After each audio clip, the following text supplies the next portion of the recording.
ग्रामीण भागामध्ये जर आपल्याला आरोग्य व्यवस्था उभी करायची असेल, तर आरोग्य व्यवस्था कोणाच्या जीवावरती चालते? तर डॉक्टरांच्या जीवावरती चालते. ब्लड प्रेशर आणि डायबिटीसचे जे पेशंट्स आहेत, त्यांच्या बाबतीमध्ये काही इमर्जन्सीज घडू शकतात. त्या ब्लड प्रेशरच्या पेशंटच्या बाबतीमध्ये स्ट्रोक येण्याची शक्यता असते, हार्ट अटॅक येण्याची शक्यता असते. तर अशा लोकांना गोल्डन अवरमध्ये हॉस्पिटलपर्यंत पोहोचवणं गरजेचं आहे. कसं असतं, की एखाद्याची वेळ असते ती वेळ निभावली पाहिजे. त्याला त्या खिशात पैसे आहेत की नाही, हे बघायचं नाही. त्याच्यामुळे वेळेवरती उपचार मिळणं अतिशय गरजेचं आहे. ज्याच्याकरता आम्ही हॉस्पिटल उभं केलं ती ती गोष्ट आहे. ग्रामीण भागात डॉक्टरांचे प्रमाण कमी असण्याचे तुम्हाला काय कारण वाटते? आज डॉक्टर ही म्हणजे आपल्या देशातली जेवढी जनता आहे किंवा जे पॉप्युलेशन आपलं आहे, त्याच्या कंपॅरिझनमध्ये डॉक्टर्स तेवढे अवेलेबल नाही आहेत. तर अशा वेळेला जर का आपल्या भागामध्ये जिथे कुठेही आरोग्य व्यवस्था नीट नाही आहे आणि अशा ठिकाणच्या लोकांनी काय करायला हवं असं मला वाटतं, की पहिल्यांदा आपली मानसिकता पण बदलण्याची गरज आहे. कुठलाही डॉक्टर असा विचार करत नाही, की माझ्या पेशंटला काही व्हावं. तो त्याचं जे काही ज्ञान असेल ते वापरून तो नक्कीच पेशंटला वाचवण्याचा प्रयत्न करतो. आपण हे बघायला पाहिजे, की आपण कुठल्या वेळेला पेशंटला त्यांच्याकडे घेऊन गेलोय. ते खूप जास्त महत्वाचं आहे. मग अशा वेळेला समजा डॉक्टरांनी पूर्ण प्रयत्न करून सुद्धा काही गोष्ट घडली, तर आपल्याला त्या डॉक्टरला पण सपोर्ट करणं गरजेचं आहे. तर मी मानसिकता असं का म्हणतोय? याचं कारण हे, की तुम्ही जर बघाल तर आजकाल ग्रामीण भागामध्ये जर आपल्याला आरोग्य व्यवस्था उभी करायची असेल, तर आरोग्य व्यवस्था कोणाच्या जीवावरती चालते? तर डॉक्टरांच्या जीवावरती चालते. तर मग आपल्याला त्यांना ग्रामीण भागामध्ये जर वळवायचं असेल, तर पहिल्यांदा आपण त्यांना सपोर्ट करणं गरजेचं आहे. त्यांच्या मागे खंबीरपणाने उभं राहणं गरजेचं आहे.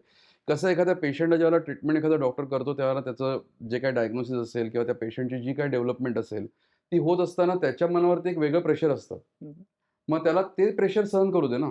वाह! त्याला व्हेरी बाकीचं प्रेशर नको यायला, की बाबा काही झालं तर मला लोकं काय म्हणतील, काय म्हणतील. त्याला हा कॉन्फिडन्स पाहिजे, की लोकं माझी आहेत आणि जे मी करतोय याच्यावरती त्यांचा विश्वास आहे आणि ते मला डेफिनिटली बॅकिंग करतील याच्या बाबतीमध्ये. वाह! हे वातावरण ज्यावेळेला आपण तयार करू, त्यावेळेला मला असं वाटतं, की ग्रामीण भागामध्ये डॉक्टर्सना जावसं वाटेल. एखाद्या ग्रामीण ठिकाणी हॉस्पिटल उभारण्यासाठी कोणत्या गोष्टी गरजेच्या असतात? एखाद्या कुठल्यातरी गावातल्या लोकांनी असं ठरवलं एकत्र येऊन, की आपल्याला हे करायचं, तर कशा पद्धतीने त्यांनी पुढे जायला पाहिजे. तर सगळ्यात महत्त्वाचं म्हणजे सोशल थॉट प्रोसेस असेल, तर डेफिनिटली एक तुम्ही ट्रस्ट फॉर्म केली पाहिजे. त्या ट्रस्टची उद्दिष्ट आणि ते जे तुमचं त्या गोष्टी ते नक्की ठरवल्या पाहिजेत.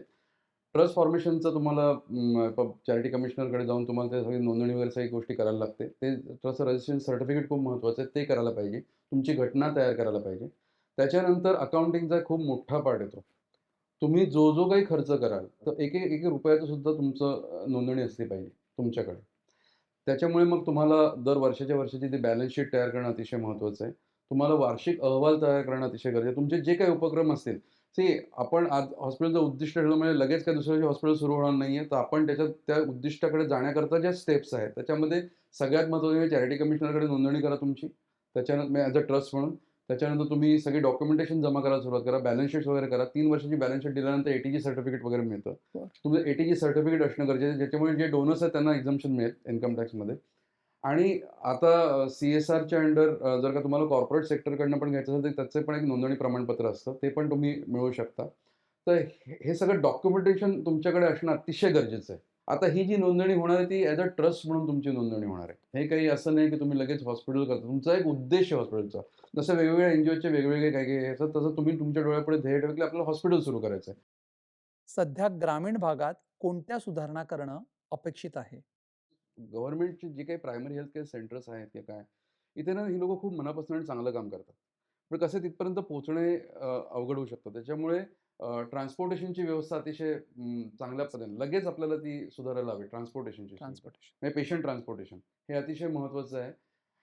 दुसरं असं की ह्यांची जे कोणी पेशंट्स आहेत अशा पद्धतीचे, ज्याच्यामध्ये तुम्हाला सांगतो की जे ब्लड प्रेशर आणि डायबिटीसचे जे पेशंट्स आहेत, त्यांच्या बाबतीमध्ये काही इमर्जन्सीज घडू शकते.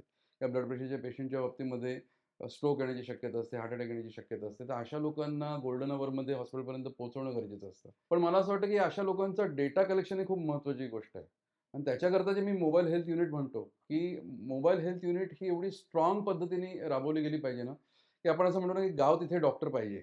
बऱ्याचदा पैशांअभावी रुग्णांचे उपचार होत नाही, त्याबद्दल तुम्ही काय सांगाल?